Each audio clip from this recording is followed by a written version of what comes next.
네, 할렐루야. 오늘은 전도 신학 세미나 미니 강의 15강 기독교 두 번째 강의입니다.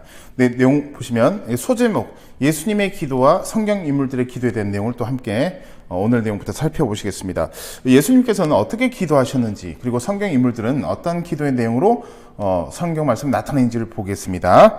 첫 번째 먼저 보시면 예수님께서 말씀하신 그 기도 내용이 있습니다. 우리가 잘 알고 있는 이 주기도문입니다. 마태복음 6장 9절에서 13절 말씀이고, 내용은 우리가 이미 다 알고 있겠지만 예수님께서 이렇게 기도하라라고 말씀하셨습니다. 이 주기도문이 가장 모범적인 예수님의 기도다. 성경 말씀 나온 모범적인 기도 중에 우리가 잘 기억할 수 있는 그런 부분이다라고 말할 수 있겠습니다. 그래서 하늘에 계신 우리 아버지와부터 해서 쭉 내용 이어져 있습니다. 그래서 마태복음 6장 9절 13절까지 말씀이 나타나 있다라는 것이고, 만약에 혹시 이제 이 시청자분들께서 이 주기도문이나 사도신경 이미 또 다 외우시고 계시겠지만, 새신자분들이나 혹은 예수님을 이제 믿기 시작하시려는 분들은 물론 못 외울 수도 있습니다. 그러나 이미 아시는 분들은 사도신경과 주기도문, 좀 더 나가서 10계명까지 이미 한글로 다 외우시고 계시고 아신다면 영어로 이렇게 외우고 영어로 연습하는 것도 굉장히 유익하겠다라고 말씀드릴 수 있겠습니다. 그래서 저희 교회에서 항상 제가 말씀드린 것은 최소 사도신경과 주기도문은 우리가 이미 알고 있으니까 영어로 하는 것도 신앙성장에 혹은 신앙생활에 도움이 되겠다라고 말씀을 전 드리고 있습니다. 네, 다음 내용 보시겠습니다. 네, 누가복음 말씀에 22장 42절 44절 말씀입니다. 이르시 아버지여 만일 아버지 뜻이거든 이 산을 내게서 옮기시옵소서. 그러나 이 빨간색 잘 보시면 됩니다. 내 원대로 마시옵고. 그래서 우리 기도가 예수님께서 모범적인 그런 기도가 주기도문이라고 말씀드렸는데, 뿐만 아니라 지금 이 말씀에서 보시면 기도할 때 우리가 보면 대부분의 경우에 내가 기도 제목을 설정하고 난데 그때부터 기도를 들어갑니다. 기도 제목을 설정하고 작정 기도, 금식 기도, 철야 기도, 또 새벽 기도, 또 혹은 개인 기도, 여러 그렇게 기도를 하는데, 물론 나쁘다고 할 수는 없습니다. 그러나 먼저 우리가 봐야 될 게 예수님께서 어떻게 기도하셨냐를 그 내용을 봐야 되는 것인데, 주님께서는 예수님이 곧 하나님이시고 하나님의 아들이신데 그럼에도 불구하고 예수님의 뜻대로 원대로 하는 기도가 아니라 하나님의 뜻대로 이루어지길 기도한 것이 먼저 나와 있다는 것입니다. 그래서 우리가 기도 제목을 설정하기 이전에 먼저 해야 될 것은 하나님의 뜻대로 내가 기도 제목을 정하는 것인지를 먼저 기도해야 됩니다. 근데 대부분의 경우에 보면 기도 제목을 정하고 내가 이 기도 응답받기 위해서 이것을 끌어당기는, 주님께 응답받기 위해서 열심히 기도하는 것에 초점을 많이 맞춰 있습니다. 그렇게 해서 나쁘다고 할 수는 없지만, 그러나 이보다 더 성숙한 자세는 무엇이냐, 이 기도 제목 자체도 주님의 뜻에 합당한 그런 기도 제목인가를 우리가 기도해야 되는 것입니다.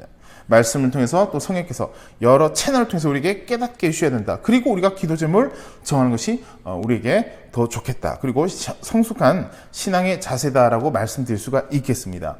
네, 뒤에서 보시면 아버지의 원대로 되기를 원하나이다. 마찬가지입니다. 예수님의 원대로가 아니라 아버지의 원대로, 하나님 아버지의 원대로 기도를 먼저 했고, 그리고 난 이후에 천사가 나타나서 이런 말씀이 나타나 있다라는 것을 우리가 볼 수가 있다는 것입니다.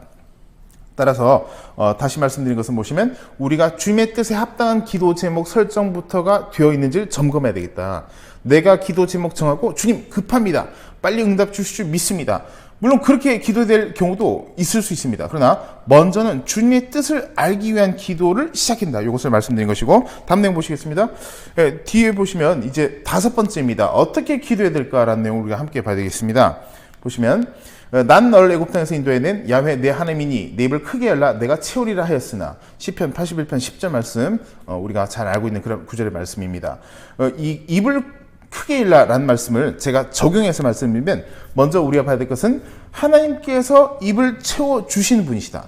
우리 어떤 그런 정욕이나 우리의 욕심을 채워주신 것이 아니라 우리가 기도할 때, 기도의 응답의 입을 크게 열게 될 때 주님께서 우리에게 채워주신다. 입을 연 만큼, 결국 보시면 그런 피지컬은 어떤 물리적, 육신적 그런 입을 여는 것이 아니라 결국에는 믿음의 입을 연다라고 비유를 하게 될 때 주님께서 채워주신다는 것입니다. 연 만큼 채워주신다. 적게 연 사람은 적게 채워주시고, 우리가 큰 그릇을 준비하면 큰 그릇에 가득 채워주실 정도로 주님께서 준비를 하시고 또 채워주신다는 것입니다. 지금 오늘 날짜는 2023년 9월 27일입니다. 그래서 이 추석 명절 내일부터 시작하게 되는데 마찬가지입니다. 우리가 명절 때, 추석이나 설 갈 때 지방이나 어디 또 먼 지역에 있을 때 부모님 계시면 가서 또 식사하고 만나고 교제하고 또 예배 드리고 난 이후에 다시 서울로 오거나 뭐 경기도 혹은 다른 지역으로 가게 될 때 어머니께서 반찬을 많이 넣어주십니다. 넣어주실 때 조금만 넣어주시는 것이 아니라 가져갈 수 있는 최대한 넣어주신다. 가져갈 수 있는 용기가 작으면 어쩔 수 없지만 용기 중에 제일 큰 걸 찾으셔서 비닐봉투를 가장 큰 걸 찾으셔서 거기에다 반찬을 가득 채워주신다는 것입니다. 그러면 그 비닐 누가 준비되냐? 어머니가 물론 준비해서 주실 수도 있습니다. 그러나 마침 내가 가지고 있다면 내가 준비한 사이즈만큼 혹은 내가 마침 가지고 있는 크기만큼 반찬이나 맛있는 음식을 많이 가져올 수가 있습니다. 비유로 말씀드린 것인데 우리가 이처럼 신앙생활할 때도 내가 준비한 만큼 받을 수 있다. 하나님께서는 우리가 준비된 만큼 사용하신다는 것도 우리가 익히 알고 있어야 되겠습니다. 그래서 입을 크게 열라라고 말씀하셨는데 조금 더 다른 관점을 제가 말씀드리면 이렇게 적용해 볼 수도 있겠습니다. 입을 크게 여는 것은 사람의 의무입니다. 그러면 입을 채우시는 분 누구시냐? 하나님의 주권. 그러니까 하나님의 주권이 채우신 것이라면 인간의 자유의지는 여는 것입니다. 그래서 하나님의 주권과 인간의 자유의지 끊임없이 뭐 여러 가지로 이제 논쟁이 있기도 하고 또 여러 그런 대화가 있긴 한데 중요한 것은 무엇이냐? 하나님께서 채워주시려고 해도 사람이 아무 노력도 하지 않고 아무것도 하지 않고 그냥 혹시 안 되는 것 아니야? 혹시라는 이런 의심 혹은 뭐 어쩌면 이런 의심 같은 그런 용어 혹은 그런 사고 이런 것은 결코 좋지 않다는 것입니다. 내가 준비한 만큼 응답받는다는 것 우리가 알아야 되겠습니다. 다음 구절 내용 보시면 또 이런 말씀이 있습니다. 너희가 내게 부르짖으며 내게 와서 기도하면 내가 너희들의 기도를 들을 것이요 너희가 온 마음으로 나를 구하면 나를 만나리라 라는 말씀이 나와 있습니다. 그래서 예레미야 29장 12절 13절 말씀인데 특히 빨간색 부분이 중요하기 때문에 제가 표시를 해봤습니다. 먼저 한번 오늘 내용을 통해서 순서를 한번 정해보겠습니다. 1번 부르짖는다 1번 뒤 보시면 온 마음으로 하나님을 구한다 2번입니다. 3번 무엇이냐? 하나님을 만난다 3번. 그러니까 조건부 혹은 조건적인 그런 내용이 있다는 것입니다. 또다시 얘기하면 인과관계, 원인도 있고 결과도 있습니다. 그래서 첫 번째는 우리가 부르짖고 기도하게 될 때 그리고 또 한 가지 더 있습니다. 온 마음으로 주님을 만나고자 하는 기도를 하게 될 때 주님께서 만나 주신다. 우리가 주님을 만날 수 있다. 내가 만난 것이 아니라 주님께서 우리를 만나 주신 것입니다. 그러면 두 가지입니다. 부르짖고 온 마음으로 전심으로 주님께 기도할 때 주님께서 만나 주신다라는 것입니다. 그래서 기도할 때 지난 시간에도 말씀드렸지만 뭐 조금 기도하다가 말고 혹은 뭐 1분 기도하다가 뭐 식사 기도만 하루 종일 3번만 하고 끝 이렇게 해서는 안 된다는 것입니다. 우리가 전적으로 주님께 의지하고 나갈 때 그래서 우리가 특히 환난을 당하고 고난당하고 어려움이 있을 때 철저하게 우리가 주님께 부르짖고 기도하고 더 나아가 전심으로 우리 마음 자체를 드려야 됩니다. 하나님께. 우리 마음을 함께 올려드리게 될 때 주님께서 우리를 만나 주신다라는 것을 우리 말씀 통해서 적용해 볼 수가 있겠습니다. 네, 다음 내용 보시면 부르짖는 기도와 조용하게 하는 기도가 있습니다. 뭐가 맞지? 많은 분들이 궁금해하시는 부분 같습니다. 넌 내게 부르짖으라 라는 말씀 분명 나와 있습니다. 예레미야 33장 3절 말씀입니다. 내가 내게 응답하였고 내가 알지 못하는 크고 은밀한 일을 내게 보이리라 라고 말씀하셨습니다. 다음 내용 보시면 너는 기도할 때 내 골방에 들어가 문을 닫고 은밀한 중에 계신 내 아버지께 기도하라. 은밀한 중에 보시는 내 아버지께서 갚으시리라. 이 두 구절을 가지고 쉽게 얘기해서 오순절적 기도, 오순절에서 기도하는 그런 통성기도, 방언기도, 또 부르짖는 기도 이렇게 하는 경우가 많이 있습니다. 또 반대로 비오순절적인 그런 기도 자세를 취한 분들도 있습니다. 뭐 비오순절, 오순절 할 것 없이 기도 자체가 중요한 것은 맞지만 그냥 우리가 알아야 될 것은 부르짖는 기도도 있지만 부르짖지 않는 기도도 있다. 이 두 가지를 알 수가 있습니다. 근데 항상 부르짖는 기도하는 분들은 대부분에 보면 부르짖지 않는 기도하는 분들에게 부르짖지 마! 왜 부르짖지 않아? 이렇게 말하지 않습니다. 대부분 묵상기도, 조용히 기도하는 분들은 부르짖는 기도하는 분들에게 기도 소리 너무 크다. 왜 자꾸 그래 떠드냐? 크게 기도해 꼭 해야 되느냐? 하나님께서 다 들으신데 왜 그러냐? 하나님께서 귀를 주셨는데 듣지 못하시겠냐? 그렇지 않지 않냐? 이렇게 이해할 때가 많이 있습니다. 그러나 우리가 알아야 될 것은 이 마태복음 6장 6절 말씀을 통해서 부르짖는 기도가 아니라 예수님께서도 직접 말씀하시지 않았냐? 골방에 들어가서 기도한 것처럼 하라. 골방에 들어가 문을 닫고 은밀한 중에 기도하면 주님께서 들으신다고 그러는데 왜 부르짖고 그러냐? 근데 또 부르짖는 기도한 분들은 예레미야 33장 3절 말씀에 나와 있지 않냐? 부르짖는 기도가 나와 있지 않냐? 이렇게 또 얘기를 하기도 합니다. 근데 우리가 이 두 가지 어떻게 해석해야 될까? 이 골방이란 것이 말 그대로 무조건 조용한 곳에 들어가서 기도하는 의미가 아니라는 것입니다. 이게 핵심입니다. 조용한 곳에 들어가서 무조건 조용히 속닥속닥 하는 이런 기도가 아니라는 것입니다. 왜냐하면 이 골방이라는 것은 보이지 않는 마음의 골방도 포함되는 것이고 또 당시에 저장 공간, 양식 공간 이런 것도 골방입니다. 그러면 왜 양식 공간 같은 곳을 골방이라고 해서 주님께서 이 표현을 말씀하셨을까? 양식을 우리가 당시 가난하고 힘들고 어려운 분들이 양식을 가져올 때 막 소리 지르면서 나 양식 가져가니까 고맙습니다 라고 말하는 분은 없습니다. 말 그대로 마음으로는 굉장히 고마워하면서도 조용히 이렇게 살금살금 가서 양식을 가져오고 또 감사한 마음을 가진다. 이런 의미로 쓴 것이 골방인데 왜 하필 골방을 말씀하셨을까라는 것입니다. 그 이유는 부르짖는 기도를 주님께서 반대하셔서 그렇게 말씀하신 것이 아니라 마태복음 지금 6장 6절 말씀입니다. 6장 6절 말씀인데 그 앞부분입니다. 6장 1절에서 5절까지 말씀이 바리새인들의 외식에 대한 기도, 외식적인 기도를 말씀하시면서 그렇게 사람들 보라고 기도한 것이 중요한 것이 아니라 마음의 중심을 가지고 주님께 기도하는 것이 중요한 것이다. 이 설명을 드린 것입니다. 그러니까 딱 이 6절만 보면 크게 기도하면 잘못된 것 같고 왠지 골방에 들어가서 조용히 기도해야지 진짜 믿음이 대단한 것 같은데 그렇지가 않다는 것입니다. 오히려 성경 말씀에 부르짖는 기도가 더 많이 나 있을지도 모릅니다. 묵상 기도도 물론 있겠지만 우리가 살아가면서 묵상 기도도 해야 될 때도 있지만 부르짖는 기도 해야 될 때가 더 많이 있을 수도 있습니다. 그래서 우리가 조용히 기도한 것이 오리지널이다 라고 말 수는 없다. 그 말씀으로 하신 내용이 아니라는 것을 우리 알아야 되겠습니다. 그래서 부르짖는 기도하는 것이 당연히 올바른 기도이고 또 조용히 묵상 기도할 때도 있겠지만 그냥 무조건 골방에 들어가는 식으로 기도한 것이라는 의미가 아니라는 것을 우리 알아야 되겠습니다. 이 두 가지에 대해서 함께 내용을 보셨고 다음에 보시면 마찬가지입니다. 예수님께서 배를 타고 제자들과 함께 가시는데 중요한 이 노란색 부분 특히 보겠습니다. 24절 말씀에 예수께서 주무시는지라 예수님께서 고물이라는 것은 배 후미 뒤쪽입니다. 뒤쪽에서 주무시고 계시는데 그때 난리가 났습니다. 그냥 큰 놀이 일어나고 배가 물결을 덮일 그런 상황이 되자 제자들이 한 얘기가 주님을 막 깨우면서 주여 구원하소서 우리가 죽게 되었습니다. 죽기 직전입니다. 막 소리 지르고 부르짖었습니다. 그러자 예수님께서 잔잔하게끔 말씀하셨고 또 믿음이 작은 자들아 이렇게 말씀하셨습니다.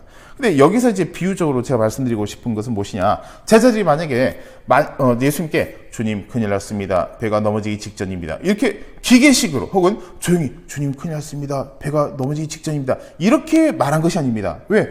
배가 뒤집히면 다 죽을 지경인데 지금 죽기 직전인데 주님 큰일 났습니다. 라고 부르짖었다는 것입니다. 그래서 이 부르짖은 것에 대해서 제가 비유적으로 말씀드린 것은 무엇이냐? 우리가 기도할 때도 마찬가지입니다. 가족 중에, 친척 중에, 우리 교회 성도 중에 우리 주변에 누가 위기를 당했고 그런 중병에 당했거나 혹은 큰 사건 사고를 당했는데 주님 도와주실 줄 믿습니다. 아멘 주여 이렇게 할 수가 없습니다. 당장 급한데 부르짖는 기도해야 된다.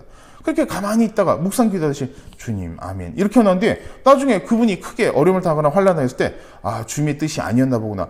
주님의 뜻이 아니었는 것이 아니라 부르짖는 기도할 땐 부르짖는 기도를 하는 게 마땅하다는 것입니다. 그래서 우리가 자기가 기도하는 방식을 고수하면서 이게 진짜 오리지널이야, 이게 성경적이야 라고 말한 것은 잘못 알고 있는 것이다. 아주 한 부분만 알고 있는 것에 불과할 수가 있다는 것입니다. 그래서 이 전체적인 내용을 우리가 알아야 되겠다. 그래서 23절 말씀부터 내용이 쭉 나와 있고 다음 내용 보시면 또 마찬가지입니다. 이번에는 이제 바디메오에 대한 스토리입니다. 바디메오 나왔는데 바디메오가 맹인 거지로서 나오고 있는데 47절부터 보시면 나사렛 예수시라는 말을 듣고 소리질러 이르되 예수님께 소리질러 막 외쳤고 소리 질렀다는 것은 기도로 따지면 묵상 기도가 아니라 부르짖는 기도가 나사렛 예수님 저 도와주세요. 저 맹인입니다. 저 보게 해주세요. 이런 식으로 굉장히 부르짖었다는 것입니다. 그리고 난 뒤에 보시면 다윗의 자손 예수에 나와 있습니다. 48절 말씀에 꾸짖어 잠잠하라. 야 너 조용히 해. 기도 크게 하지 마. 마귀가 그렇게 이해할 때 있습니다. 기도 크게 하지 마. 통성 기도하지 마. 방언 기도하지 마. 시끄럽게 기도하지 마. 기도 크게 한다고 해서 무조건 다 마귀라는 것은 아니지만 마귀가 기도를 방해한다는 의미로 제가 말씀드린 것입니다. 그렇게 잠잠하라 하되 더욱 크게 소리질러 이르되 마귀가 만약에 우리가 통성 기도하고 방언 기도하고 부르짖는 기도할 때 조용히 해 그러면 미안해 그렇게 하면 안 됩니다. 더 크게 부르짖었다. 바디메오도 마찬가지입니다. 더욱 크게 소리질러 이르되 더 크게 소리 지르면서 예수님 도와주시옵소서 믿습니다 기도해야 된다. 부르짖는 기도를 해야 될 때 마땅히 부르짖는 기도를 하는 것이 당연한 원리입니다. 이후로 보시게 되면 다윗의 자손이여 나를 불쌍히 여기소서 이 부분도 마찬가지입니다. 다윗의 자손이여 나를 불쌍히 여기소서 이렇게 말할 수가 없습니다. 부르짖는 기도이기 때문에. 네, 그래서 49절 말씀에 예수님께서 그를 부르라 이렇게 말씀하셨습니다. 그래서 부르고 난 뒤에 51절 말씀 바로 넘어가겠습니다. 예수께서 말씀하여 이르시되 내게 무엇을 하여 주기를 원하냐 맹인이 이르되 선생님이여 보기를 원하나이다. 이 주제 앞부분 잠깐 넘어가겠습니다. 앞부분 보시면 앞부분 보시면 부르짖는 기도할 때 묵상 기도하면 안 된다. 그러면 이제는 어떻게 했냐? 부르짖는 기도를 하면서 부르짖기만 한다고 해서 다가 아닙니다. 부르짖고 난 뒤에 내용이 명확한 내용, 확실한 내용이다. 그냥 그저 주님 끝 이렇게 하면 안 됩니다. 주님이라고 부르짖고 난 뒤에 기도 내용 컨텐츠가 중요해요. 무슨 내용으로 기도 제목을 드린지 앞에서 말씀드린 것처럼 내 뜻대로 나의 발성 이런 것이 중요한 것이 아니라 기도 내용이 하나님의 뜻에 합당한 기도, 명확한 기도 내용의 제목이 있는지 그 기도 제목을 가지고 기도해야 되겠다는 것입니다. 그래서 바디메오가 예수님과의 그런 만남에서 예수님께서 무엇을 해줄까? 무엇을 해주기를 원하냐? 말씀하셨을 때 바디메오가 이것저것 요것저것 다 필요합니다 라고 말하지 않습니다. 그럼 어떻게 했냐? 바로 바디메오는 보기를 원합니다. 단 한 가지. 왜? 맹인이기 때문에 다른 것 이것저것 돈도 필요하고 뭐도 필요하고 이런 것도 필요하고 이렇게 하지 않고 명확히 보기만 하면 됩니다. 보기를 원합니다. 명확하게. 주님께서 명확하게 물어보실 때 명확하게 우리가 대답하고 기도해야 되는데 주님께서 명확하게 물어보시는데 그냥 흐지부지 하거나 희미하게 흐릿하게 이렇게 해서 안 된다는 것입니다. 그래서 기도도 명확한 내용으로 기도해야 된다. 부르짖는 사운드, 보이스만 크다고 되는 것이 아니라 내용 자체도 명확해야 된다는 것입니다. 그렇게 해서 바디메오가 말하고 난 뒤에 예수께서 이르시되 가라 내 믿음이 너를 구원하였느니라 하시니 그가 곧 보게 되어 예수를 길에서 따르니라. 지금 보시면 이 곧 나 있습니다. 곧 예수님의 뜻에 합당한 그리고 예수님 뜻에 합당하게 내용을 기도를 잘 하게 되었을 때 곧 보게 됐다. 맹인이었는데 보게 됐다는 것입니다. 그래서 우리가 주님께 기도해서 응답받게 된 것은 부르짖는 기도뿐만 아니라 명확한 내용으로 기도해야 되겠다는 이 소제목을 제가 말씀을 드렸다는 것입니다.